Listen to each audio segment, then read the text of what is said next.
So yesterday, before we proceed with today's class, let me just give you a quick recap of yesterday's class.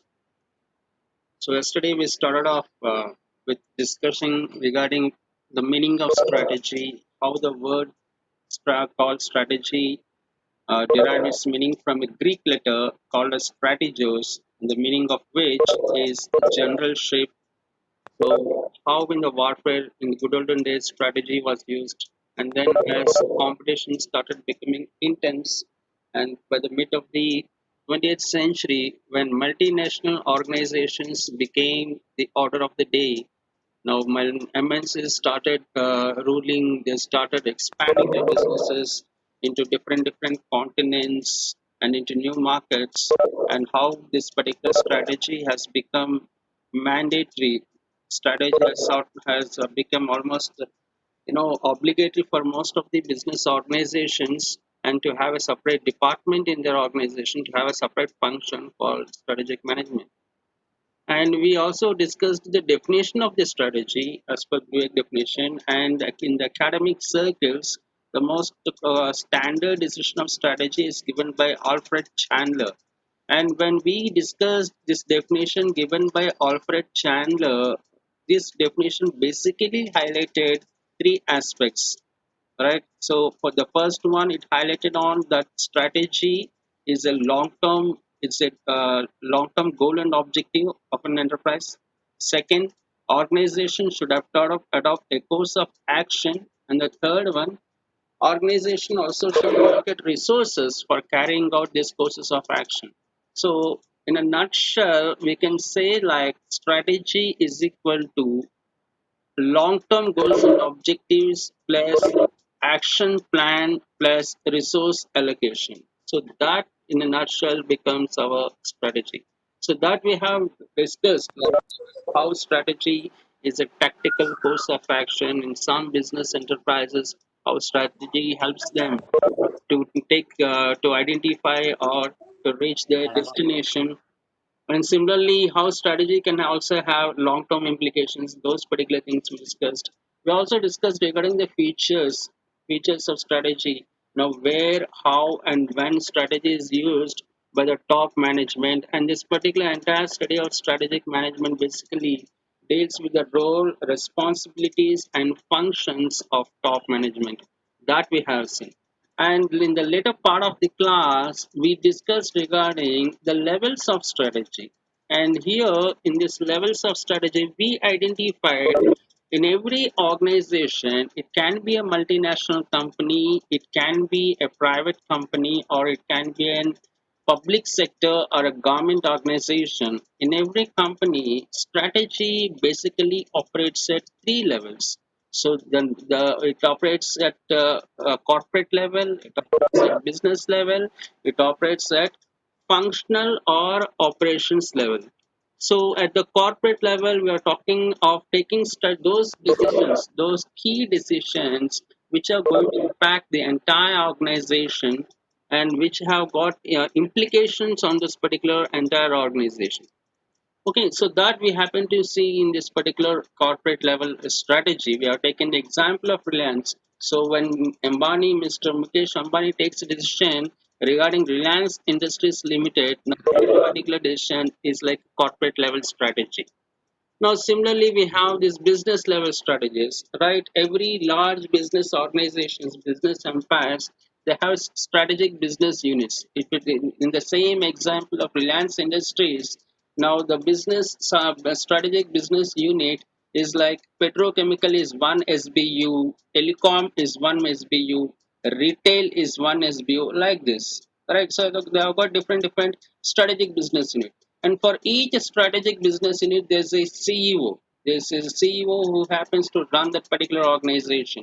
And he is responsible for taking decisions for that particular business unit. So decisions taken at that particular level is what we say as business level strategy. That also we happen to discuss in yesterday's class. And finally, towards the end of the class, towards the last part of the class, we discussed regarding the functional or operational strategy. So when I mean by what I mean by functional operational at the day-to-day business organization at the grassroots level, where employees work on day-to-day basis. Now, how strategy is being implemented over there? Now, that particular part. All right. So here, when we were discussing that, we identified every business unit will have functions, right? So organizational functions like finance and accounts, marketing and sales, operations, like this, HR. So each of this particular function, they again they need to strategize. They need to come out with their own action plan. And in order to fulfill their action plan, organization will again allot certain resources to each of these specific functions. So that's the strategy that operates at the functional operation level. So this is what we happen to discuss in yesterday's class. Now till here we happen to cover. In today's class, we should start off with strategic management. So yesterday's class has given us a glimpse. It has given us a bird's eye view. It helped us understand something called as strategy and how the strategy operates and those particular. So today we are going a step further and we are talking about strategic management. Strategy is different and strategic management is different. Right? Strategy, when we're talking about strategy, we're talking about a particular course of action that an organization adopts, and similarly there are resources that are allotted for that fulfilling particular course of action. But when we come to strategic management, now this is an encompassing body. So at a broader view, strategy is a component of strategic management.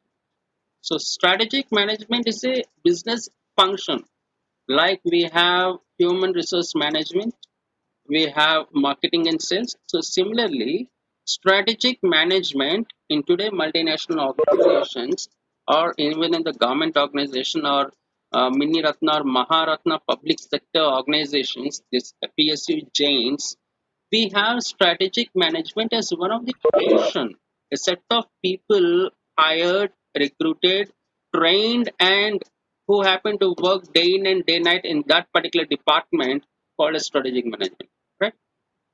So now let us see what actually is a strategic management. So here, strategic management, it's a set of decisions.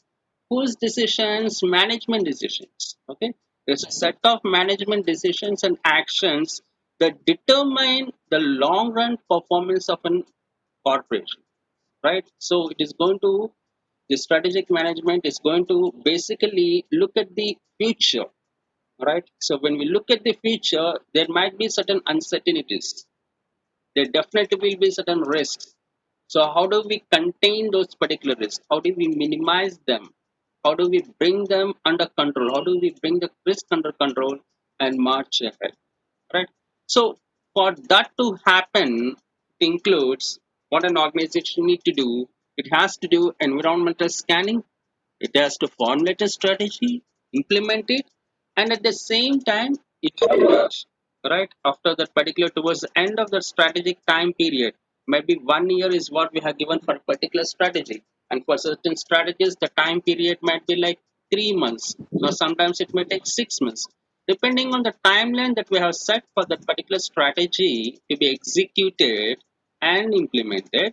Towards the end of that, we'll have to evaluate whether it's going in the right direction or not, and if it's not going in the right direction, in the sense, if it has not produced the desired results, we expect certain results to come by implementing a particular strategy. And if those particular results do not show up, if those particular results are not visible, then maybe we'll have to make certain changes in the strategy. And those particular changes come in form of the control. And theoretically, from the textbook's point of view, from the theory point of view, the definition for strategic management is given by Fred R. David. Fred R. David's definition is the theoretical definition that is accepted in all the academic circles. So now let's look at that particular definition. So as per Fred R. David, Strategic management can be defined as the art and science of formulating, implementing, and evaluating cross functional decisions that enable an organization to achieve its objectives. So, now when we look at the key words in this particular definition, the first key word is art and science. Right, we are bringing two different faculties. Art is a separate faculty, science is a separate faculty. So we are trying to merge them in bringing in two different faculties, art and science. And what are they going to do? Now using them we are going to formulate a strategy, implement that particular strategy, and evaluate. And what is the scope of this particular strategy? The scope of the strategy is the cross functions, right? The cross function is in the sense it's going to cover each and every function within the organization. In the organization of whatever functions we have got, the major functions, all those functions come under the purview of strategic management. And what is our goal? What should it do? What should this particular strategic management do? Now it should achieve what? Achieve the objectives that are set by the organization. Okay, so that sums up the definition of strategic management given by Fred R. Daly. Now, when we look at that definition, when we try to understand it, when we try to understand the meaning of that particular definition, we understand that strategic management is a continuous process, right? So, this particular process we have got formulation, implementation, evaluation, and again, once the objectives are met, towards the end of evaluation, the objectives should be fulfilled, whatever objectives we have got. So once those objectives are fulfilled, again we start again with the formation. New set of objectives will come. So it's a continuous process. It's not a one-day process, 1 month process, it's continuous process. Generally, the time frame of strategic management or the time frame of achieving these objectives is 1 financial year. So organization initially will set certain goals. Now let look at the second one. Assess its competitors and set goals and strategies. So what happens in an organization is objectives are set for an year. The time frame of an objective is year. And these objectives are again broken down into goals. So each goal for each quarter. So in a financial year, we have got 4 quarters, which means to say we are going to break down the objective of an organization into 4 goals. So when we reach the fourth goal, we have achieved the objective, right? So in that particular way, it becomes very easy to evaluate and monitor. So goal number 1 achieved, strategy is going in the right path. Goal number 2 achieved, strategy is going in the right path. Goal number 3 not achieved, deviation. So we need to again control that. We need to get into work and then identify where mistakes have been done. Where did we lose our sense of direction? Right now, why we are not able to achieve the third goal? So any changes? I mean, is it because lack of resources that we are unable to achieve the goal, or maybe there's some mistake in the action plan itself, right? So identify, make this particular correction, and again coming to the fourth goal, if you're achieving, then the objective is achieved. Now we'll have a new set of objectives for a new financial year, and again this particular process continues. So that's the reason it's a continuous process. Meanwhile, as this process goes on, this strategic management should also help the organization to overcome the competition in the market. Right? So every time a new competitor may prop up, every time a new competitor may come, we never know how market's going to react. We never know what changes may happen in the market. We never know how competitors are going to influence the market. So no organization can take for granted its market leadership. No organization can take for granted its revenue share. So every day they'll have to protect it. They'll have to struggle. They'll have to battle it out. So once you reach the pinnacle, once an organization, because of successful strategic management at the top management level, organization reaches the market leadership or becomes number one in that particular industry, it does not mean to say from there on it's from there on it's an path of roses. Never. Right, from there on, in fact, it's going to be a roller coaster ride. All right, it's going to be a roller coaster ride. We do not know how serious those zigzag paths are going to be. Right, so we'll have to know what's happening in the market. That's again one of the tasks of our strategic management. But the third task of strategic management is reassess strategies on a regular basis, right? So just because 2 years back we implemented so and so strategy to achieve so and so objective, for the same objective after a time period of 4 years or 5 years, the same strategy may not work because customers have changed, markets have changed, business practices have changed. So we'll have to design a new one. Right. It's not like you have got 4 or 5 strategies, 4 or 5 action plans ready in picture. So for every situation, this strategy work, this situation.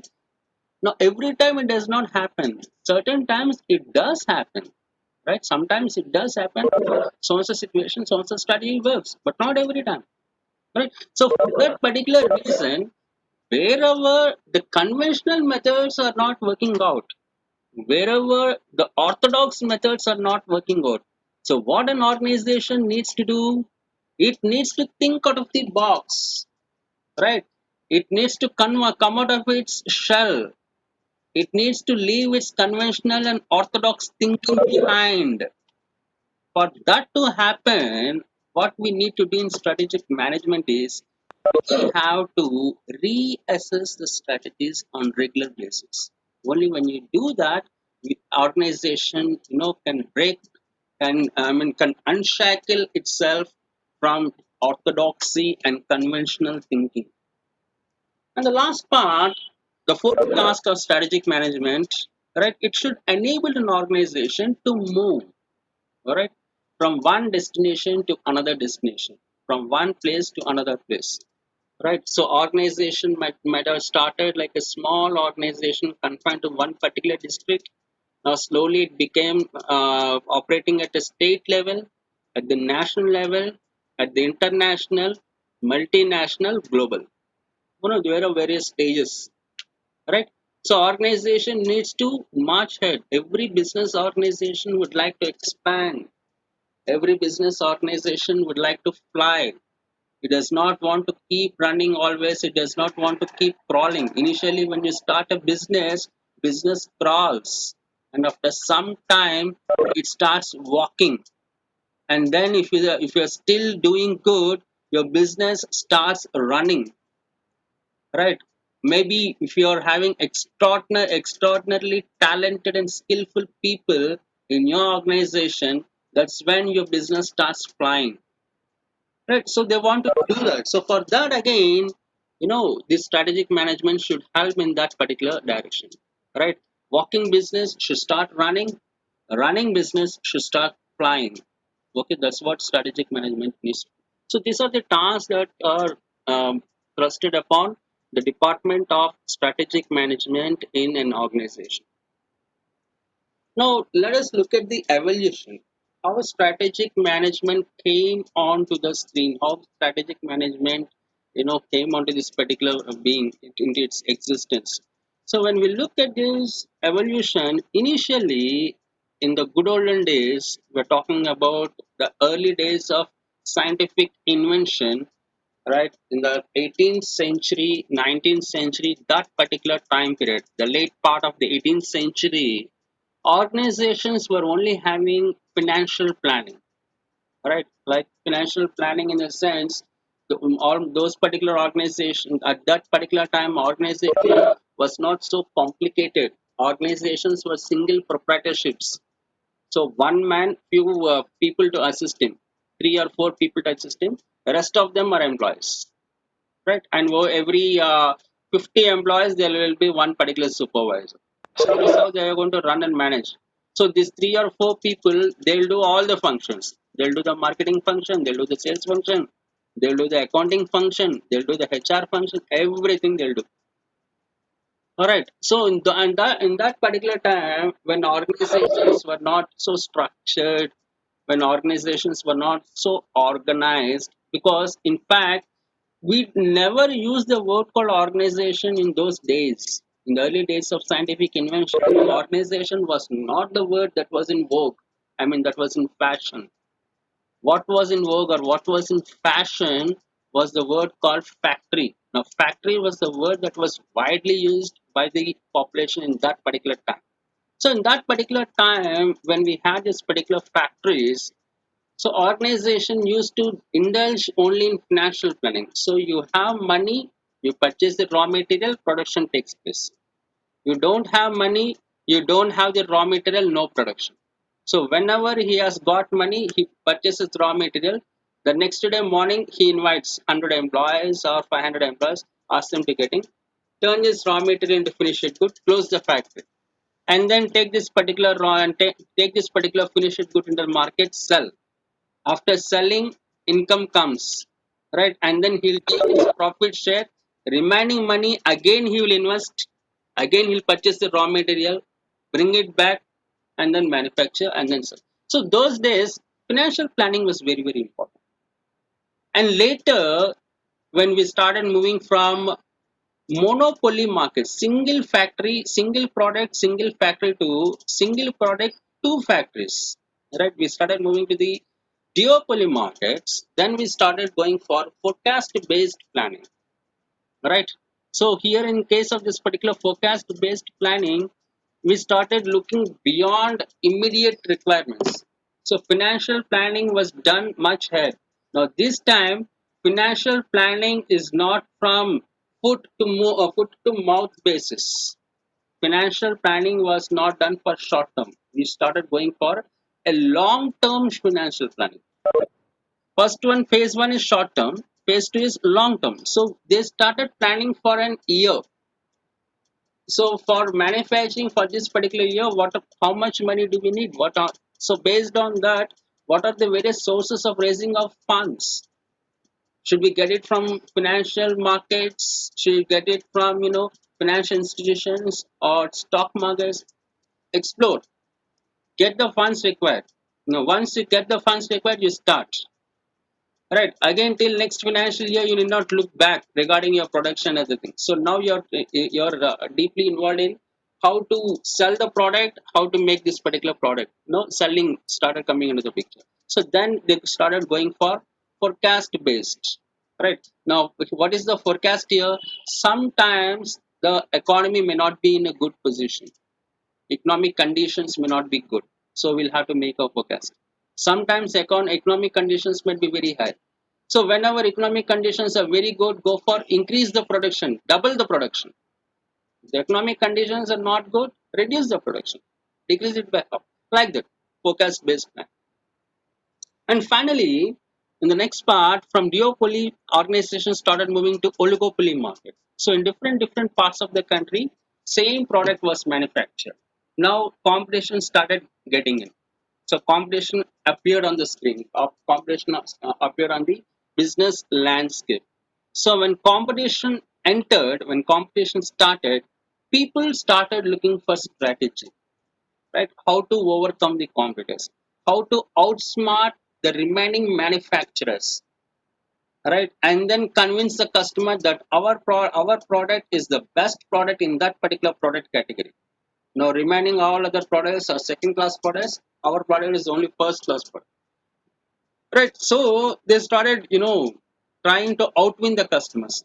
So every organization was trying tactics. Every organization was playing tricks, right? Trying to play a trick and outsmart your competitor, and then try to win the market, try to win the customer, and then bring the customer towards you. So then we started having the need for strategic planning. So that was the first time people thought we'll have to bring strategy from armored forces, from this particular war and battle scenes, back to the industry, back into this particular business arena, because business landscape or business arena, because of oligopoly competition, more or less the same situations, same conditions prevail. So strategic planning started because of competition. Competition existed because of oligopoly. Now, in the last phase, what happened is now when we started moving upward from the mid of 20th century, competition became monopolistic. So it's no longer monopoly, it's no longer duopoly, it's no longer oligopoly. It's only monopolistic. So in monopolistic competition, we have many people entering into the market. Same product, many people. So when same product, many people start entering, what happens is your margins decrease, especially the trade margins decrease, right? Okay. In case of monopoly, you need not part your market with anyone. Entire revenue, entire market share, entire revenue share is only yours, no one else. So duopoly, you have to part your revenue with only one person, right? So both of you have to part, and then some he will take, some you will take. Oligopoly between different people. One person will become the market leader who has got the lion's market share. The remaining people will be the followers. In case of the fourth phase, monopolistic competition, everybody is trying to kill the other. Right? There is nothing like permanent. There is nothing like rule. There is nothing like convention. Right? So if anybody can do anything at any time. So in such particular competition, we call that per nature of competition as cutthroat competition. So when cutthroat competition started, which means the word cutthroat competition means zero margin for error. There is no room for any error. You commit a mistake, you make one particular error, that's it. Now the remaining competitors are going to pounce upon you, beat you so bad that you die, that organization perishes, and that particular product will no longer be available in the market. Right. So there's absolutely no margin. So in order to survive in such an intense competitive markets, in order to survive in such an cutthroat competition, organizations started looking up to strategic management. And strategic management gave them solution in form of competitive advantage, right? So the solution came like competitive advantage. Now competitive advantage is like a firewall, right? So competitive advantage is like what? It's like a firewall. So immediately nobody can come and kill you. It's not going to do that. It takes time for that. So by the time that particular person starts countering you, you'll identify what's your weakness, where if he hits that you're going to lose your market once for all. So make that, convert that weakness of yours into a strength. Work on that, convert it into strength. Right. So this competitive advantage started giving some relaxation. It started giving some relief to the manufacturers in a intensely competitive market. So that particular relief or that particular competitive advantage came because of our strategic management. Thanks to strategic management, which is helping organization to stay or to survive in the business. So this is how the evolution has taken place. Right. So basic financial planning in the 18th century, in the later part of the 18th century, forecast planning beginning of the 19th century, right? And externally oriented planning beginning of 20th century, strategic management 21st century. Now let us look at the core principles of strategic management, right? What are the hallmarks? The hallmark of strategic management. Strategic management is known for what? Now why are multinational companies or large business empires like Tata Group of companies or Reliance Industries or Birla Group of companies, Murugappan Group, Cholamandalam, right? Murugappan Group of companies. Now these sort of big, business empires, why they are giving so much of importance to strategic management? What is the need or necessity for these organizations to have a full-time function called as strategic management? So when we look at that, The first and foremost reason is strategic management helps an organization to identify its strength, right? So when you know what is your strength, you can turn that particular work on that particular strength and turn it into core competence, right? So when the strength turns into core competence, it gives competitive advantage. Now it is that core competence which translates into competitive advantage, providing organization the strength or the relief from competition. If you do not know what your strength is, you will not know what your core competence is. And if you do not know what your core competence is, there is no strategic advantage. I mean, there is no competitive advantage. No competitive advantage, you die. I mean, you'll do business for small. Otherwise, you'll have to survive in the market like, fourth grader or, with a little market share. The big bosses and all, you can't compete with them, right? You'll have to settle for the dust. Now that will happen. But if you're very ambitious, you want to be very strong in the market, you want to fight it out, have your presence felt in the market, then you have to know your strength. And to identify strengths, we need strategy. So that's one of the core principles. The second core principle of our strategic management is it enables an organization to discover its purpose. Every organization should know and understand what is its reason for existence. What is its reason for existence? Whom are we serving? What nature of business are we in?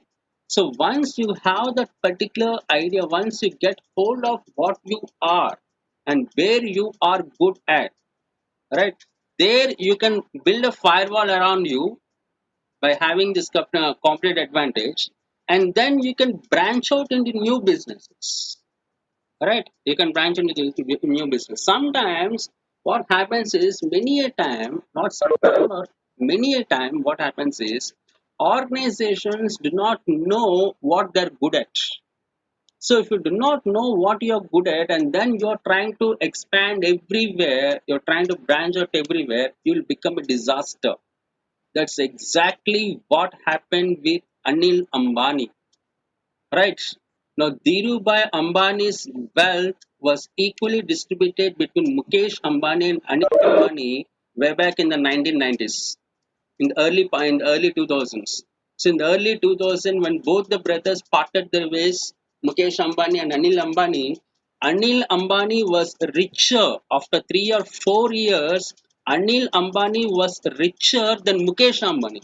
So people that particular time thought that Mukesh Ambani, he's not. I mean, he's not so brave, or he has not got so much wisdom. He's not wise.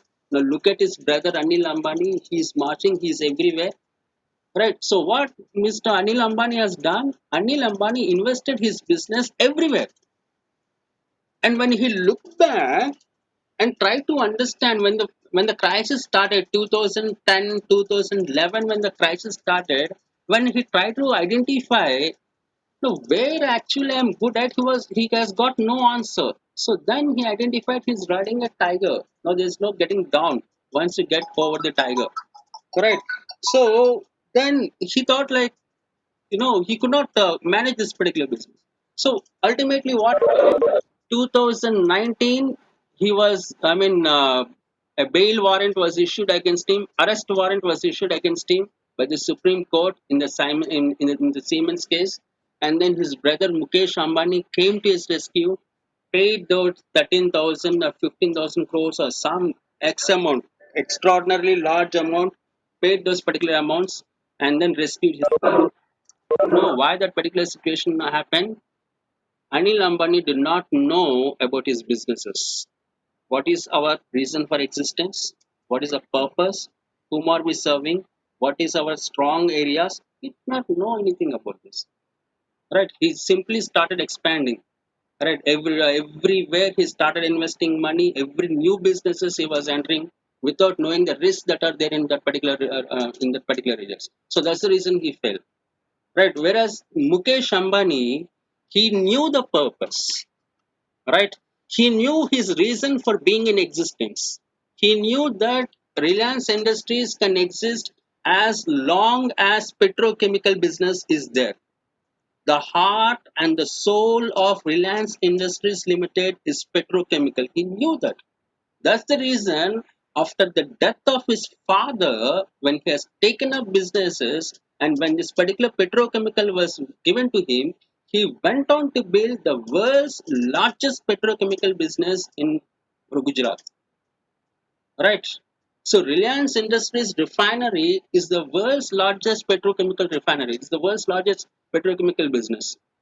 So crude petroleum from different countries, like we have Sri Lanka, we have Maldives, we have Bangladesh, we have other countries around us, Indonesia and all. Those crude petroleum first comes to Reliance Industries. There they refine, and this particular diesel, petrol, kerosene, naphthalene is again exported to those particular countries because in those countries they don't have the capacity to refine. Now that's how Mukesh Ambani has built his business empire. He knew what he's really strong at, and that's the reason. Once he has fixed all the problems, once he has made his petrochemical business very strong, then he started entering into other businesses. Right? Mukesh Ambani should have launched Jio way back in 2007. You see, he should have launched Jio at way back 2010 when Android market started. And he should have launched the Android phones in India itself. He should have taken that particular decision. Why did he wait for 8 years? What made Mukesh Ambani to wait till 2018? Because he knew that's not the time. He knew that if he is going to invest that time, if he is going to start a company like Jio at that particular time, if he is going to enter into the telecom business through this particular Jio brand way back in 2010, it will become a disaster. He will fail, will again become the same thing what his brother is doing, what Manil is doing, same thing should have happened, like Reliance Telecom. So he was very clever, and that's the reason he launched it after all this time, after making his petrochemical business very strong. The next, the next core principle of strategic management we have to is to uncover opportunities. So, what the function of strategic management in organization does, it tells you, see, this is the area where you are strong, and that is the opportunity that is available in the market. Exploit using your strength, which is nothing but your core competence. Using this particular strength, you exploit the opportunity present there. Now, that's how you expand into this particular businesses, right?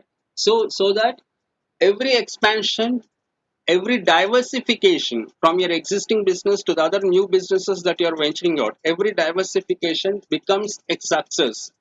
It doesn't become a disaster, right? So their strategic management again comes to the picture to uncover the opportunities that are present. Many a time what happens is opportunities are not visible.